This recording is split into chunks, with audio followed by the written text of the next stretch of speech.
Welcome to Kiss the Reviews. I'm Armando. That's Corey. And today we're doing 1974's Black Christmas. Before we get started, if you want to follow me or Corey on Twitter, you could follow me at Junior D's. You could follow Corey at Corey_idol. And as always, you could follow the show on Twitter, Instagram, and TikTok at Kiss the Reviews. Let's get into the cast of 1974's Black Christmas. This film stars Olivia Hussey as Jess, Margot Kidder as Barb, John Saxon as Lieutenant Ken Fuller, and Marian Waldman as Mrs. Mack. Not the Mrs. Mack from Always Sunny. That would have been amazing. And she's on her way. She is on her way. Yes. I have a funny story before we get started about this. Olivia Hussey famously was in Romeo and Juliet, like one of the first real movie productions of Romeo and Juliet. Yep. And when I was a freshman in high school, this is usually most freshman kids' time where they get introduced to Shakespeare and everybody starts off with Romeo and Juliet because it's usually the easiest to get through. So after we watched that, they showed us the movie. And that day was the first day I ever tucked a boner into my waistband. Hoorah! That's what you get here. That's what you get here. So Merry Christmas. And that's a gift from Corey to all of you for the Christmas holiday. And just a fun fact, today is the 634th day in a row I have tucked my boner into my waistband. All right. I like it. It's happening now. Mine doesn't reach my waistband, so I like it when you know. That's part of the fun. Yeah, it is. Well, let's get into this one. So this one I viewed on Shudder. It's 1974, so no spoilers. I hope not. If you're like, oh my God, don't spoil it for me, like that's on you. Yeah, I think they've remade this fucking movie like 7 times since 1974. Get over yourself. I haven't seen this movie in a while, but I do like this movie a lot. Mm-hmm. Just the original. I've actually liked all the remakes that I've seen of it as well. Like, this is just a classic. Yeah. It's hard to, as long as you stick to the script and stick to how this movie goes, like it just needs updated because 70s clothes and things. Yeah, and you really can't argue. I don't think it's a subjective opinion even to be able to say like, oh, this is a good movie. This is objectively a good movie. And if you don't think so, all of the movies you like horror-wise ripped something from this movie off. Yes, absolutely. Guarantee it. So It doesn't have to be your favorite, but you gotta respect an OG like this. You just have to. 100%. 100%. Even down to Scream, in the bathroom scene with Omar Epps, where he's like, like if he says Billy in there, it's basically this. So 100%. But let's get into this one. So this film starts at a Christmas party at a sorority house. The girls have some of their boyfriends over. You know, we get a shot of someone peering through the window, climbing up the trellis on the side of the house, and going in through the attic window. And FYI, and I know we've made some comments in the past about these shots, these POV shots. This is how you shoot this. Okay? He's peering in through the window, and then you get a couple of shots where you see his arms like actually climbing up, but it's still his POV. And you don't do what, and I even forget what the made-for-TV movie we did, where he's like just stumbling through the bushes with that's not how you shoot the POV shot. This is how you do it. Yeah, I know sometimes you don't get to exactly choose who your cameramen are, but I'm pretty sure you can request like, hey, day one when he's going through withdrawals of alcoholism, maybe don't have him holding the fucking camera as he's doing the shot of the fucking film. That's all we're saying. Yes. The only issue I had with this was, although this POV shot is fantastic, pretty sure this dude has a severe case of emphysema because Oh, he's hurting. it's just the whole fucking time. Shit, half the time on the phone, he's doing his thing, and then he like hacks up. He sounds like me trying to do a bit on this fucking show. He's like, "Oh, Billy, don't tell him what we did." Billy, I'm sorry about that. I have a little thing. Do you have a lozenge? Does anybody got a halls? Does It's anybody? obscene. So one of the sorority sisters here, Barb, she receives a phone call from her mother. Her mother's made plans to go away with her latest boyfriend, so Barb can't go home for Christmas. She's trying to like plan like a ski getaway, and everybody's like, "Yeah, cool story, bro. I'm going home for Christmas. I'm doing this for Christmas." It looks like, Barb, you're an alcoholic. Just stay here in the sorority house and just keep drinking. Yeah, like I this is where she starts to kind of like take out her frustrations on the other little girl, and she's like, you can't rape a town Yeah. because ew. But also, like, I guess that's a jab at the towny girl who's in your sorority. Yeah. And if I was that girl, the poor girl, I'd have been like, "Oh yeah, cool. Where's your mother at this year, bitch?" Hell yes. If I'm Claire in this situation, who is the one who gets just all the smoke from Barb, I just look at her and go, "Hey, Lois Lane, why don't you settle the fuck down and get the fuck out of my face, you alcoholic bitch?" But Jess here then picks up the phone and it's the moaner. She calls it a moaner, but it's not a moaner. It sounds like Reagan from The Exorcist is making prank phone calls. It also sounds like Reagan from the 80s. Oh, we're gonna lower your taxes. Well, Billy, don't tell them we're gonna lower taxes, and we're gonna ignore the AIDS for years. That's what he fucking sounded like. I'm gonna go ahead and breathe heavy now.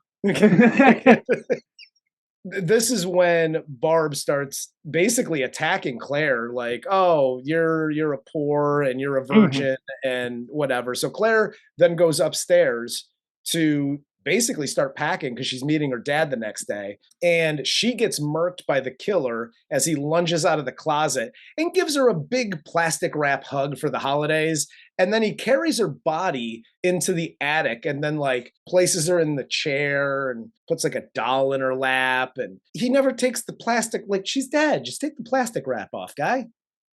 Like that was just mean. I just got to say this. Corey's life lessons. Hi, parents. Uncle Corey here. This scene is an example of why you just bite the bullet and take your goddamn kid to Build-A-Bear. Yes. Because now he's our problem. He's a societal problem, and he's dressing real life people up as little doll babies. Because you were a bad parent. Fuck you. Shame on you. Absolutely. Hey, listen, it doesn't take any money to just talk to your kids. Because eventually that kid will just grow up to murder people. Like, that's not cool. Yeah, like, do what my parents did and talk to me, but usually it's like, "Hey, what happened today? Oh, blah, blah, blah, blah, blah, blah. Okay, son, you're a fucking idiot. Don't do that shit again." That's still talking to your kid. It is. It worked to an extent. I haven't held a job in over a decade, but technically that's communication. Well, that's technically it's communication. But we then get the house mother, Mrs. Mack, who comes home, and she's what we call a bit of a secret alcoholic. She's got the booze and B for booze in the books. And she's got the booze in the books. She's got booze in the toilet tank. Okay, I'm just going to go ahead and throw this one out there, okay? Don't do that, it's not good for you. Hi, drunks and functional alcoholics like me. A, don't hide it. You're a grown-up. Just drink. And I get it, you're a house mother. Fine. You need to hide it from the kids. If you start hiding alcohol in the toilet tank, you may have a problem. Don't do that. I get carving it out of the book and putting it in the book. You want to hide it and blah, blah, blah. But like, listen, at the end of the day, just booze it up, man. No judging here. I'm not going to judge you. Yeah, I'm going to go ahead and completely disagree with you. She does have a problem here, and it's called running a house full of spoiled white bitches. Fuck yeah, you're hiding alcohol everywhere you can, and any chance you get a second to breathe, you're like, I need a fucking drink. Like The job, toilet tank? The toilet fuck, tank? I would be drinking out of the toilet tank if I didn't have booze. Hell yes. She's been doing this way too long and getting, from the looks of it, shitty fucking nightgowns as a Christmas present from rich, spoiled kids. Like, here's a green nightgown. Hope you like it. Eat shit, ladies. How about that? I'd be a fucking drunk. I'd be doing everything. You'd see the track marks in my arms, between my toes. I'd be running out of veins, motherfucker. The next scene is Claire's father showing up to pick her up from college to come home for Christmas, but she isn't there. This kicks off them going to the cops to file a missing persons report, eventually kicking off a search for her by the cops and civilians. It like culminates in Claire's dad being back at the sorority house. And this is where Barb goes on her drunken, like ranting, shouting rage about everyone thinks it's all my fault because I picked on poor Claire and like now she's missing, and just say it's my fault. Just say. And everybody does now. This has happened to me once or twice. Everybody does the thing where you've had too much to drink and they're just like, hey, Barb, just go to bed. Sleep this one off. Okay. You've had a little bit too much to drink. Yeah, Barb is an interesting character here because her go-to in any situation is drink and then make some sort of odd sexual reference. Like she gives the cop at the station the exchange for fellatio, which was fucking funny as shit, by the way, because he had no idea what it was, and that joke pays off later. Yes. With the detectives. But then she comes back and she starts telling this weird story to an old man about like turtles fucking for hours or days, and you watch the zebras because they only last 30 seconds. Woo-hoo-hoo-hoo. And then she laughs at the word like premature ejaculation, which, let me tell you something right now, you goddamn bitch. Premature ejaculation is no fucking laughing matter. It happens. It happens. It's real and it's important. My scientists are working on it, though, guys. Quit telling on yourself, Corey. Come on. We then cut back here to the sorority house where Mrs. Mack gets murked by the killer as she goes into the attic to find her cat, Claude. And then the search party does find a body, but it's not Claire. It's a 13-year-old girl named Janice that was also reported missing. Jess then gets another prank phone call, and Reagan from The Exorcist is getting a little bit more aggressive with her calls now. Now it's like, I can smell your cunt. I can smell your cunt, you dirty bitch. Yeah, that's where I'm like, I'm putting an APB out for every 13-year-old in the area because nobody says cunt that much. Like, I can smell your cunty cunt, you cunt, fucking cunt. Dude, this is it's like dude, did you just learn that word? Calm down, Billy. These prank phone calls become more and more aggressive, and it sounds like a 17 or 18-year-old that just his parents were just like, all right, like, listen, you can cuss a little bit now, you're of age. And he was just like, yeah, you were correct. They got to make sense. You can't just throw random curse words in the middle of sentences. Yeah, like this guy cusses like my first wife Venom did. She was a terrible cusser. She was terrible, which is part of the reason I'm pretty sure we got divorced. As Jess calls the police about the prank phone calls that she's getting, a figure walks up behind her. It's her boyfriend, Peter. Peter tells her that he's leaving the conservatory and he doesn't want to like play the piano anymore. And they're going to be married because she's pregnant. And then she tells him to kick rocks. and that she's getting an abortion, which Peter is not happy about whatsoever, and calls her a selfish bitch. Corey's life lessons. Hey guys, Uncle Corey. Opposite of all of that. Yes. Just complete opposite day of Peter in this entire movie. Because he is an asshole. And he doesn't...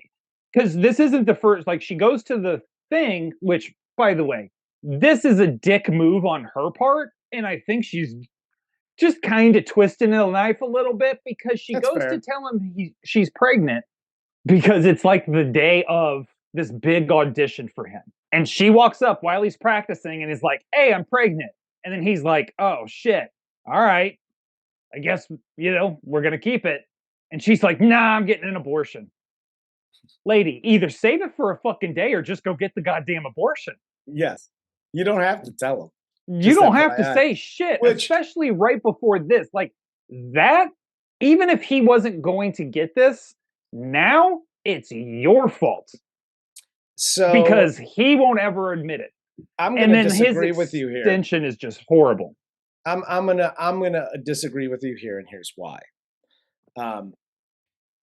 As a musician and as somebody who knows a boatload of musicians, yes, and this could go to any profession whatsoever, right? Oh, I'm pregnant. Oh, are we going to keep it? No, I'm going to get an abortion. I really don't want that to happen. Well, tough nuggies, guy. I'm leaving.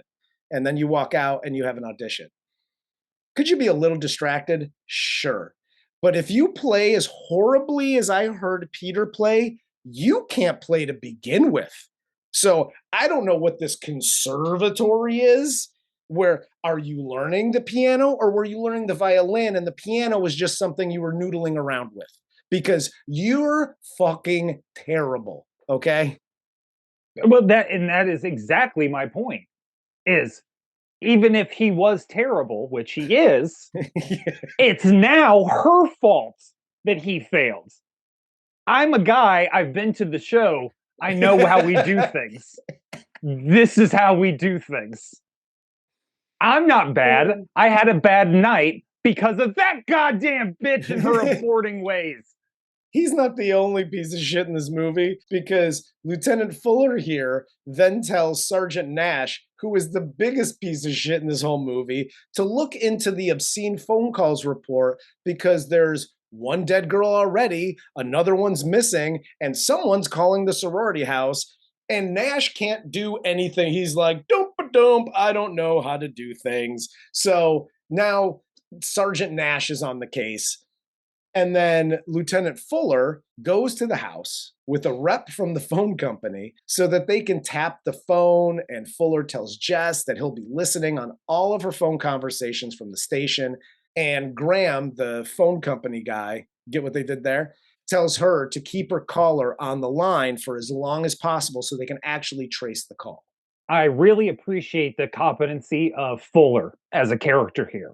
And they did such a good job using Nash, not only as a comedic plot point, but also to show against Fuller, who is a competent police officer and knows what he's doing.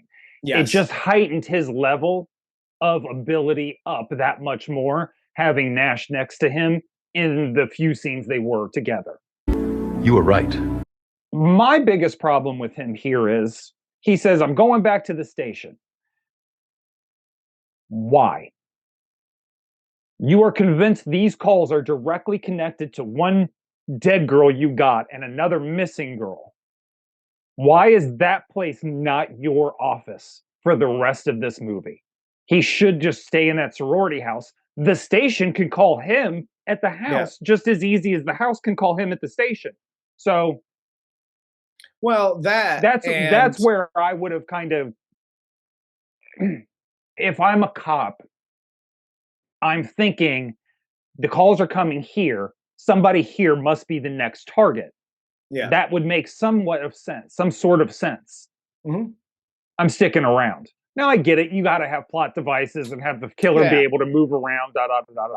I get all that. I'm just saying, to make him that much more better, it would have been cool if they had just done that, where he's like, I'm staying here. And then he got pulled out of the house because of a different call. Like, we spotted Peter at this house. Okay, I'm coming over. You know what I mean? Something like that. That's all. That would have made it much more better. So I know. I think Lieutenant Fuller here, he leaves. He leaves a cop out front. Phil, who's emotionally exhausted, goes to bed. Meanwhile, the killer goes into Barb's room, watches her sleep. Barb suddenly suffers an asthma attack. Jess rushes up to her with the inhaler, gives it to her. Barb tells her that she had a nightmare about some stranger coming into her room. Barb goes back to sleep. Jess is distracted by a group of Christmas carolers at the front door, and the killer then goes back into Barb's room, stabs her to death using the glass unicorn ornament near her bed. So Jess hears the phone ringing here, and it's the killer. And he's saying, it's just like having a wart removed, before hanging up. And Jess is shocked because she obviously said that to Peter in a private conversation earlier. Yes. And I think one of the best low-key things that happened in this movie, and by best, I mean funniest, is this group of Christmas carolers that show up outside of the door, just conveniently for Jess, who's considering having a schmortion. What happens during that? Peter stands across the street in the woods and is watching. He got all of those kids and made them sing outside her house to guilt the fuck out of her. Look at all us kids, we're angels. Please don't send us another one. It was fucking amazing. So afterwards, Jess gets a call from Peter. Lieutenant Fuller thinks that Peter could be the caller. Jess then tells Fuller that Peter was at the house with her when one of the calls came through, so it couldn't be Peter calling. So Phyllis and Jess go around the house, locking all the doors, windows, etc. And Phil goes into Barb's room, and just inside the doors, someone whispers, Agnes, and then slams the door shut, and Phyllis gets murked here. Yeah, this was really stupid. Was it Jerry Lewis behind the door? He was like, oh, lady, Agnes, gonna kill you. I'm talking more about the whole locking of the doors. Like, I know Jess has got a lot going on in her life. But at the same time, it's like, you're really freaked out about these calls. Your sorority sister's missing. They said something to you, it's like having a wart removed, that only one other person in this entire world knows about, which is Peter. Yep. You've already ruled Peter out from being that guy. Your conclusion should be, all my doors and windows have been open all fucking day. I just had somebody repeat this fucking thing to me that only one other person in the world who I know is not making these calls could have heard. I don't need to test this theory anymore. I'm dipping the fuck out the house. We're good. That's as sure as gravity. This motherfucker is in this house. Oh, yeah. But instead, what do? Let's lock all the doors and windows. Let's trap ourselves inside our murder prison. Well, and after they trap themselves inside of their little murder prison area, the killer calls again. Graham from the phone company runs around. He figures out that the calls are coming from the private line in Mrs. Mack's room. So the calls are coming from inside the house. Okay, so this was my question. Okay. And I refuse to do research because I saw the trap you almost fell into, and nobody is setting an expectation on me to do any work anytime ever. I've crafted my life very, very hard to meet this meticulous way of laziness, and I'm sticking with it. So, the obvious thing here is the calls are coming from inside the house. Yeah. Right? It's iconic, it's scary, blah, blah, blah. That came from a different movie. So which came first? The chicken. Is it When a Stranger Calls back, or When a Stranger Calls, or did Black Christmas come out first and the Black Christmas writer just missed the best fucking one of the best lines in movie history? Yeah. Like, just missed it. Yeah. But I don't know because I won't do research. So what came Same. first, guys? You tell me. Yep. Hey, the commenters, I'll say this, are very good about correcting us when we're wrong and about answering questions that we may have about a movie. So yeah, we don't do research. You guys let us know. Yeah, even sometimes they answer questions I don't have. I have a Jujel machine right in front of me and I could look it up in 3 seconds, but I ain't gonna.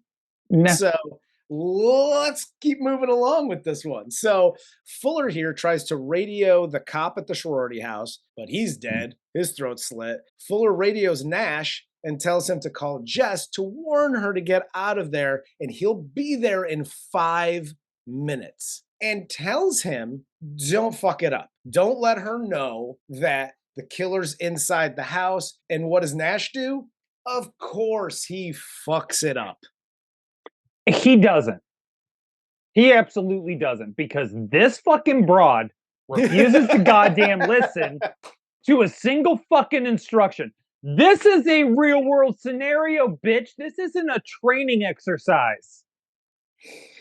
You have been looking for this shit all night long, and they 100%. fucking called you. They said, do not ask me a question. You do exactly what I say when I say it. And he tells her, you put the receiver down, you walk out of the house. Why? I said no questions. He repeats himself just in case she's hearing impaired. I said no questions, put the motherfucking receiver down, walk out of the house. Well, I gotta find Barb. I gotta find Phyllis. No! No! And that's when he finally has to be like, bitch, stop. I'm trying to tell you what you can't fucking understand. The motherfucker is upstairs. And she's like, I've got a fire poker. I'll go upstairs, I will. I'm gonna gut him. No, you ain't. I will. Fucking asshole. But so here's the other thing, and I have to do it. Don't do this, because you're right. At the end of the day, did he fuck up? Yes, because he told her that the calls were coming from inside the house and yada yada. But he didn't really fuck it up, because she fucks this whole thing up and she foobars this whole situation, right? So I gotta don't do that. Don't do that, it's not good for you. Hi, people that have you have just now found out, okay? You already know there's somebody out there who could have taken your friend or whatever, and you also know now that there's also a 13-year-old girl missing and dead, because they just found her that night. You know these things, you're getting these calls, they trace the calls, they're like, hey, now you get a call from the cops, and not the cop you've been talking to, another cop, and he's like, hey, what you need to do is just tip your tiny ass out the front fucking door. What do you do here? You don't do what she does and goes, oh, I'm gonna go get a fire poker because I'm 95 pounds and I'm gonna beat the murderer because he's upstairs because my friends. Fuck your friends. We've said it a million times in a million horror movies and drama situations. Screw your friends. Save yourself. Okay? Dude. If nothing else, if this is a real life story and you save yourself, at least you have the opportunity for the movie rights in a few years. Okay? They're all dead, you're alive, and you can make up whatever version of this story you'd like. Dude, you and the hiring manager at Shudder could be upstairs in this situation, and I'm tipping the fuck out. Yes!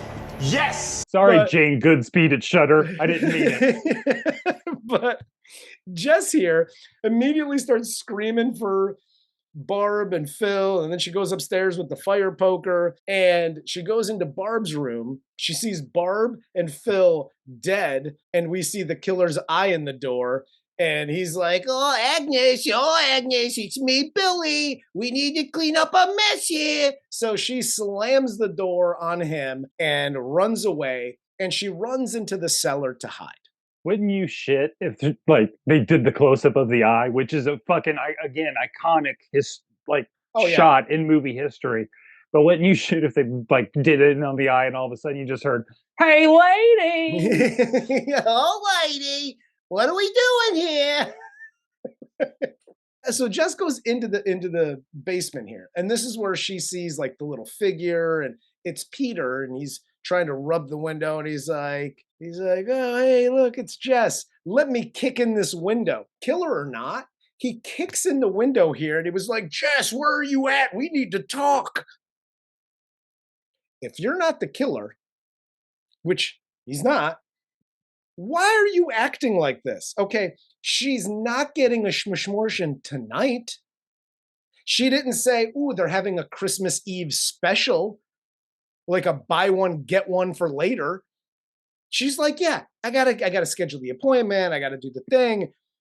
I don't understand where like Peter, like he just goes mental here. He breaks the thing. He sees her and he was just like, oh, we gotta talk and blah, blah, blah. And this is as the cops get to the house, and this is where they hear her screaming from the basement. You might not know this because you are not white enough, but there is a little known secret that when white men are forced to actually start to think about other people's feelings in the situations they might be in, what I think minorities would call empathy. Empathy, I don't know how to pronounce it exactly.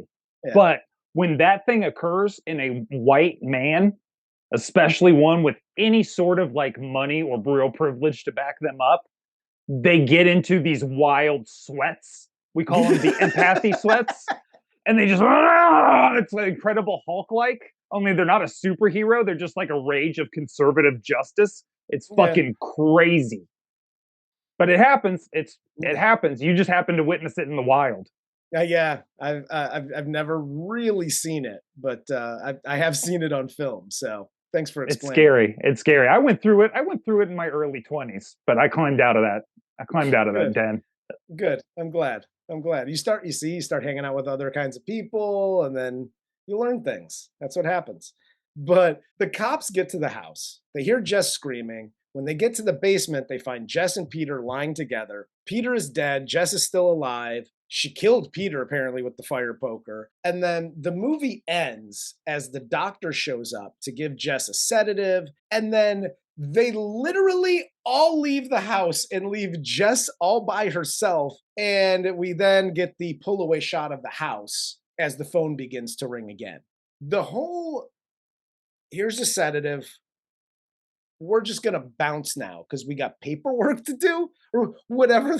No, look, it was 1974. It was one of the most important reasons of all. An old rich white man passed out. All cars, get him to the hospital now. Everybody, we got a fucking emergency. Claire's dad's having a problem. Everybody, all hands on deck. This is a 911. No shit. Was the funniest thing I've ever seen in my life. Is it like 100%? She's asleep, won't get anything for her for maybe a day or two even. Oh no, he passed out. Let's all go. They turned off the lights and like locked the doors and shit. Yes. Which was the best thing. She deserved to die at the end of this just because she wanted a schmishmortion. I'm sorry, that was Peter talking. That was the Peter. Sorry. I told you, man. It's a fucking fine line. You got possessed by the ghost of Peter possessed you. It happens. God damn it. Happens to the best of us. But dude, I don't know, man. I love this movie the very first time I saw it. I saw it really young. Mm-hmm. But again, and I think this is where the love of leaving things up to the imagination came from. Yep. While and we've talked about this, while I do love gore and I love, like there's this scene in Terrifier where he just cuts her from freaking all the way up the middle. While I do love those scenes as part of a horror movie, I don't need them. It's not something that I'm like, oh, I wish they would have showed that. a lot of my love for that comes from movies like this, Mhm. like the Friday the 13th early on, where it was just like you see the axe coming, or you see this happen, you Mhm. see the door shut, and you just know it's bad. Yeah, like the three big ones like this are like Black Christmas, I think Sleepaway Camp, and Yeah, Halloween. yeah, Those are like the three real like they're dead, but we're by and large going to leave it to the imagination. yeah, Um, and I'm like you, like Halloween. I've said time and time again is one of my favorite, if not my favorite horror movie of all time. Um, and it's mainly for that reason. My mhm, imagination is a lot worse than a lot of the gore you can actually get away with showing. yes, So 100%, a hundred I don't percent. need to see it. I'm already there, homie. I live in it. No, I'm right there with you. I mean, at the end of the day, dude, I love this movie. Mm. This is, this is one of the classics, man. Like you can't go wrong with this film. And to be perfectly honest, I've seen like the remakes of this, and I love those too. I said it earlier in the show. I love those versions of it too, but like you can't go wrong with the OG. You were correct. I think this is what escapes most of the remakes of movies like this, sequels to a lot of movies like this, etc. Is these original films, especially like this Halloween, right? There's no motive.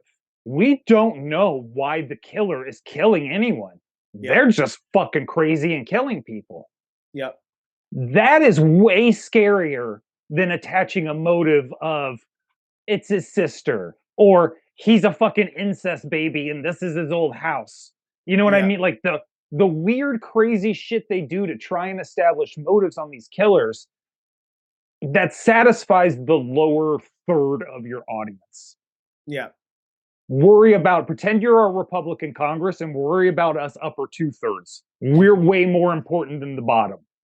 Yeah, well, and I talked about it before. I talked about it when we did Texas Chainsaw, Mhm. with this one, with some of the others that you've mentioned, like those. The Strangers is another one. It Mhm. was like, why are you doing this? Because you were home. There is no why to it. Yep. And again, that's way scarier. That's way more terrifying than, oh, it's because, somebody tickled me a little bit too long when I was younger, or, my parents got killed by this. And it's just like some of the whys become so convoluted and it just waters down the movie a little bit. This whole thing of we don't even know at the end. There is no bow. We don't even know who the guy is. I'm going to be perfectly honest with you. I heard very little of what you said after Tickle Me Too Long because I just came up with a movie idea called Tickle Party Massacre. And it's about somebody that gets triggered at a tickle party and they just go fucking ham. I like it.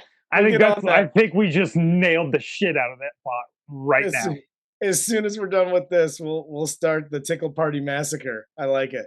I like Gucci Gucci it. goo. I'm coming for you. There's your tagline, and that's That's copywritten. that's how you make the sausage, kids. No, I'm just getting warmed up. We talk about starter horror movies a lot on this. Like if you want to get your kid into a horror movie, something like that, outside of the cuntiness of it all, Yeah, this is almost perfect to have a kid start with because it is these literal like eye shots and the scary voices and things like that that'll really freak them out. no, So absolutely, that's absolutely. where I would rank it by today's standards. But I mean, again, this is a classic. When we talk about OGs, this Yep, is it. absolutely, absolutely. But that's all I got. You got anything else? No, Billy. All right, Billy. Well, for Billy, I'm Billy. This is Kiss the Reviews, and this was 1974's Black Christmas.